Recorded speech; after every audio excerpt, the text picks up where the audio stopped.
Japan के एक island पर एक औरत कोमा में थी। वो मरने वाली थी।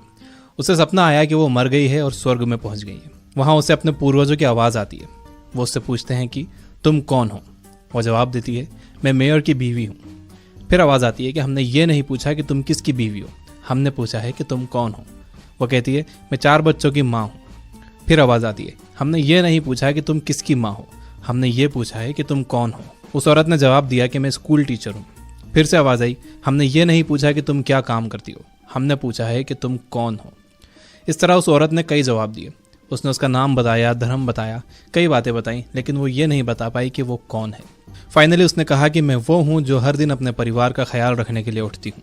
मैं वो हूँ जो बच्चों को पढ़ाकर उनका अच्छा माइंडसेट बनाती हूँ। उस औरत का यह जवाब एक्सेप्ट कर लिया गया और वो कोमा से बाहर आ गई। कुछ दिनों बाद वो ठीक हो गई। इस पूरे इंसिडेंट ने उस औरत को उसकी ज़िंदगी का पर्पस समझा दिया।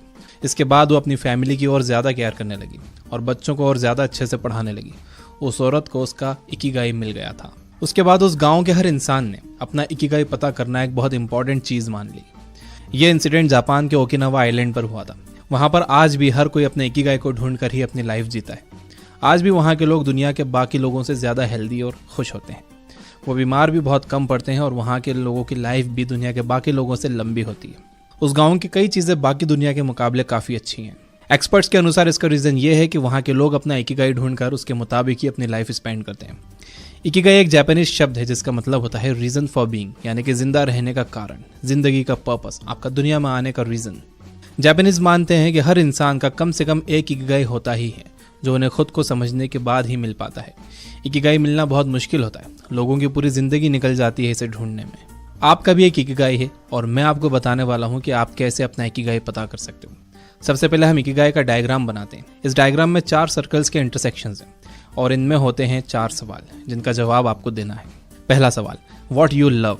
यह सवाल शायद सबसे आसान है। सोचिए, ऐसा कौन सा काम है जो आपको सबसे अच्छा लगता है, जो आपको एनर्जी देता है, जिससे आपको मज़ा आता है। ये कुछ भी हो सकता है, जैसे gardening, painting, exercising, cooking, photography, travelling, reading या कोडिंग, एनीथिंग। कोई भी ऐसा काम जो आपको बहुत अट्रैक्ट करता है। ये आपके ऑफिस का काम हो सकता है, फैमिली का काम हो सकता है, कोई ऐसा काम जिसमें आपने वॉलंटियरिंग की हो या आपके पर्सनल इंटरेस्ट हो सकते हैं। दूसरा सवाल, what you are good at, यानी कि आप कौन से काम में अच्छे हो, कौन से काम के आप एक्सपर्ट हो, आपके पास कौन से स्किल्स हैं। तीसरा सवाल, व्हाट द वर्ल्ड नीड्स। तीसरा सवाल ये पता करने के लिए है कि दुनिया को आज की डेट में किस चीज़ की ज़रूरत है। चौथा और आखिरी सवाल, for what you can get paid. इसमें वो चीज़ें आती हैं जो करके आप पैसे कमाते हो, जिसके बदले लोग आपको पैसे देते हैं, या आपको लगता है कि उस काम के बदले लोग आपको पैसे दे सकते हैं। फर्स्ट और थर्ड क्वेश्चन, मतलब व्हाट यू लव और व्हाट द वर्ल्ड नीड्स के बीच का इंटरसेक्शन में जो काम आएंगे वो आपकी लाइफ के मिशंस होंगे। मतलब व्हाट यू लव और व्हाट द वर्ल्ड नीड के सर्कल में जो कॉमन काम है वो आपकी लाइफ के मिशन होंगे। थर्ड और फोर्थ सर्कल के कॉमन कामों को कहते हैं वोकेशन, जो कि इन दोनों के बीच के इंटरसेक्शन में आते हैं, यानी कि ऐसे काम जिसकी दुनिया को ज़रूरत भी है और उसके लिए लोग आपको पैसे देने के लिए भी तैयार होंगे। फोर्थ और सेकंड सर्कल के बीच के इंटरसेक्शन को कहते हैं प्रोफेशन, यानी कि ऐसे काम जिसमें आप अच्छे भी हो, एक्सपर्ट भी हो और जिसके लिए लोग आपको पैसे देने के लिए भी तैयार हैं या होंगे। ये काम होंगे आपका प्रोफेशन। लास्टली, फर्स्ट और सेकंड सर्कल के इंटरसेक्शन को कहते हैं पैशन, यानी कि ऐसे काम जिनमें आप एक्सपर्ट भी हो और आपको उन कामों से प्यार भी है, वो होता है आपका पैशन। एक बार जब आप अपना पैशन ढूंढ लोगे तो अपना इकिगाई ढूंढना आपके लिए आसान हो जाएगा और आगे मैं आपसे पैशन के बारे में ही बात करने वाला हूँ। तो सबसे पहली बात, आपको अपना पैशन जानने के लिए खुद को जानना होगा, अपनी पर्सनालिटी को जानना होगा। नाकाम लोगों की एक खराबी ये होती है कि वो खुद के बारे में नहीं जानते। और दूसरी बात, आपको ये ध्यान देना होगा कि आप अपना ज़्यादातर टाइम कहाँ बिताते हो, क्या करते हुए बिताते हो। अगेन, नाकाम लोगों की ये भी एक खराबी होती है कि उन्हें पता ही नहीं होता है कि वो अपना टाइम कहाँ बिता देते हैं, उनका दिन कैसे निकल जाता है। इन्हीं 2 वजहों से लोग आगे नहीं बढ़ पाते। सभी कामयाब लोग, बल्कि महान लोग जो पुराने ज़माने में भी हुए, जो आज भी हैं, उन सब का भी यही कहना है कि जब तक इंसान खुद को नहीं जान लेता वो आगे नहीं बढ़ सकता। अब यहाँ से आप एक पेन और एक कॉपी लो। यहाँ पर अब जो मैं आपको बताने वाला हूँ वो आपको लिखना होगा। आप लिखोगे तो आगे वाला पार्ट आप आसानी से समझ सकोगे और ख़ुद को भी आसानी से समझ सकोगे। और जो आप सीख रहे हो वो लिखना एक अच्छी आदत है, कामयाब लोगों की आदत है। पैशन ना मिल पाने का सबसे बड़ा रीज़न ये है कि लोग उन कामों में अपना ज़्यादातर समय लगा देते हैं जिन्हें ना तो वो पसंद करते हैं और ना ही वो उन कामों में अच्छे होते हैं। तो यही देखने के लिए कि आप अपना समय कहाँ लगा रहे हो, हम एक एक्सरसाइज करेंगे। सो आई होप कि आपके पास पेन और पेपर रेडी है। तो सबसे पहले आप एक बड़ा स्क्वायर बनाओ और उस स्क्वायर को 4 स्क्वायर्स में डिवाइड करो। पहले स्क्वायर में ऊपर लिखो, ये काम मुझे पसंद है और इनका मैं एक्सपर्ट भी हूँ। इस स्क्वायर में आप वो सारी चीज़ें लिखो जिन्हें करना आपको बहुत अच्छा लगता है और आप इन कामों के एक्सपर्ट हो। फॉर एग्जाम्पल हो सकता है कि आपको फोटोग्राफी करना पसंद हो या कुकिंग करना पसंद हो, कोडिंग या पेंटिंग करना पसंद हो और आप इनमें एक्सपर्ट भी हो। तो ऐसी चीज़ें जिनमें आप बहुत अच्छे हो और आपको करने में वो मज़ा आता है, इस स्क्वायर में लिख दो। दूसरे स्क्वायर में ऊपर लिखो, ये काम मुझे पसंद है लेकिन मुझे अच्छे से करना नहीं आते। यानी कि ऐसे काम जिन्हें आप बहुत पसंद करते हो लेकिन वो आपको करना नहीं आते हैं तो अच्छी तरह नहीं आते, लेकिन आपका दिल बहुत करता है वो काम करने के लिए।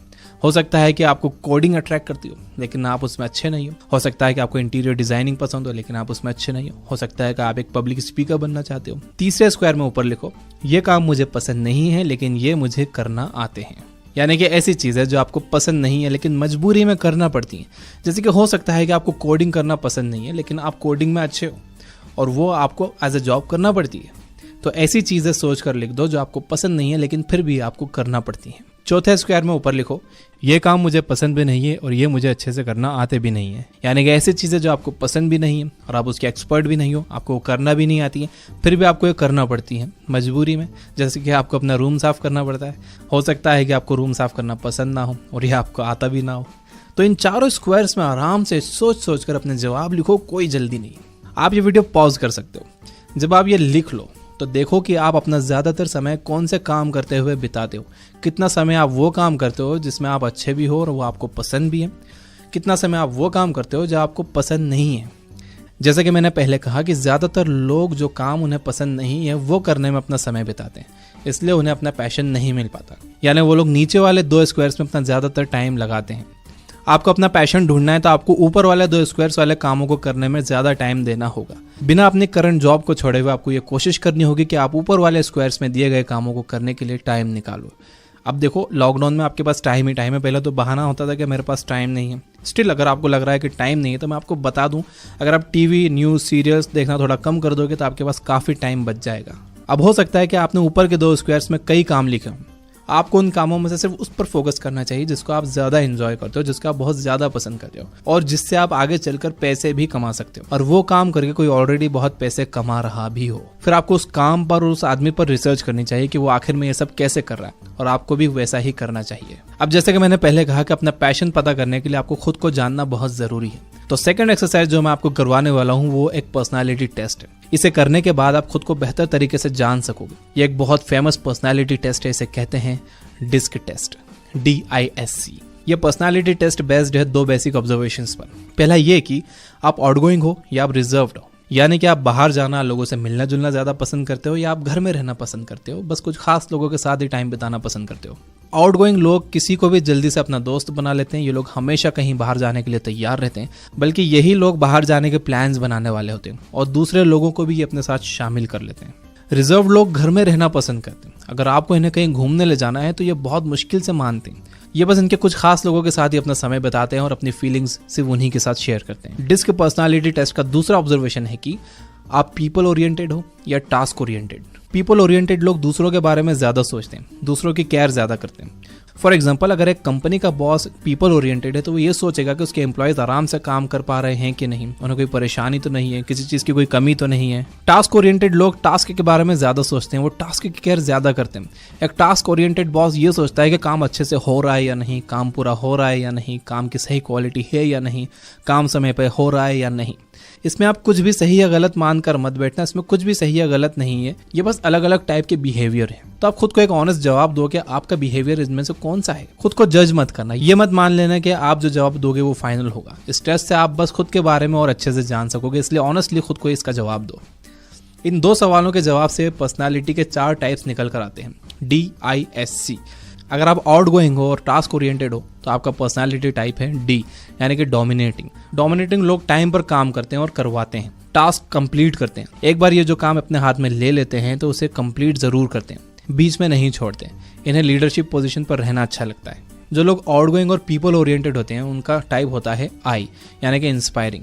ये लोग दूसरों को इंस्पायर करते हैं अपने कामों से, अपनी बातों से, और ये लोग ज़्यादा बातें करने वाले होते हैं।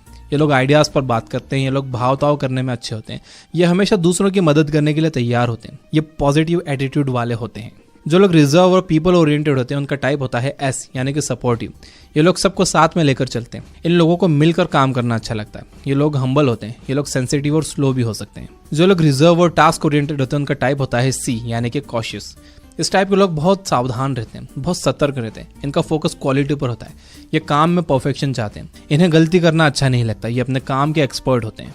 तो ये थे डिस्क पर्सनालिटी टाइप्स। अब आप सोचो और ऑनेस्टली खुद को जवाब दो कि आप इनमें से कौन से टाइप को। यहाँ ऑनेस्ट जवाब देना बहुत जरूरी है। हर इंसान में ये चारों क्वालिटी थोड़ी थोड़ी होती हैं, लेकिन किसी में कुछ ज्यादा होती है, कुछ कम होती है। तो यही आपको सोचना है कि आप में कौन सी क्वालिटी ज्यादा है, डी, आई, एस या सी। इस टेस्ट का मकसद आपको किसी कैटेगरी में फिक्स करना नहीं है, बल्कि खुद को अच्छे से जानना है। क्योंकि जब तक आप खुद को अच्छे से नहीं जान सकोगे, आप अपना पैशन भी नहीं ढूंढ सकोगे। अब आपको करना यह है कि जैसा आपका पर्सनालिटी टाइप है उसके हिसाब से आपको काम करना चाहिए। फॉर एग्जाम्पल, अगर आपका पर्सनालिटी टाइप सी है, यानी कि रिजर्व एंड टास्क ओरिएंटेड, और पहले जो मैंने स्क्वायर्स बनाए थे उसमें ऊपर वाले स्क्वायर में आपने लिखा है पब्लिक स्पीकिंग एंड कोडिंग, तो आपको कोडिंग पर ज़्यादा फोकस करना चाहिए, क्योंकि कोडिंग आपकी पर्सनालिटी से ज़्यादा मैच करती है। ये मैंने बस एक एग्जांपल दिया है। इसके हिसाब से आप अब ये पता कर सकते हो कि आपको कौन से काम को ज़्यादा टाइम देना चाहिए। ये बात याद रखो कि नाकाम लोग अपना ज़्यादातर टाइम उन कामों में लगाते हैं जिनमें वो अच्छे नहीं हैं और जिसे वो एंजॉय भी नहीं करते, जबकि कामयाब लोग अपना ज़्यादातर समय उन कामों में लगाते हैं जिनमें वो बहुत अच्छे हैं और जिसे वो एंजॉय भी करते हैं। तो आपको अपना पैशन ढूंढने का मैंने एक बहुत ही बढ़िया तरीका बताया। अब ये आपके ऊपर डिपेंड करता है कि इसका इस्तेमाल आप करते हो या नहीं। पैशन ढूंढना क्यों जरूरी है, इस पर आप अगर एक मोटिवेशनल वीडियो देखना चाहते हो तो मैंने नेवर क्विट चैनल का वीडियो का लिंक डिस्क्रिप्शन में दे रखा है और एंड स्क्रीन पर भी दिया है, वो आप जरूर देखिए। अगर आपको बुक्स पढ़ना पसंद है और आप दुनिया के बहुत कम लोगों की तरह, कामयाब लोगों की तरह खुद पर इन्वेस्ट करना चाहते हो बुक्स की नॉलेज लेने के लिए, तो डाउनलोड करिए ये बुक ऐप। यहाँ पर हम हर महीने हिंदी में 20 से 25 न्यू बुक समरीज ऐड कर रहे हैं और इस पर अभी डिस्काउंट भी चल रहा है। वीडियो अगर आपको सच में हेल्पफुल लगा हो तो इसके बदले आप बस लाइक कर देना, और मैं आपको रिकमेंड करूंगा कि आप एक बार फिर से ये वीडियो देखो। Finally, you guys are amazing. Keep reading, keep learning, keep growing. Thank you for watching.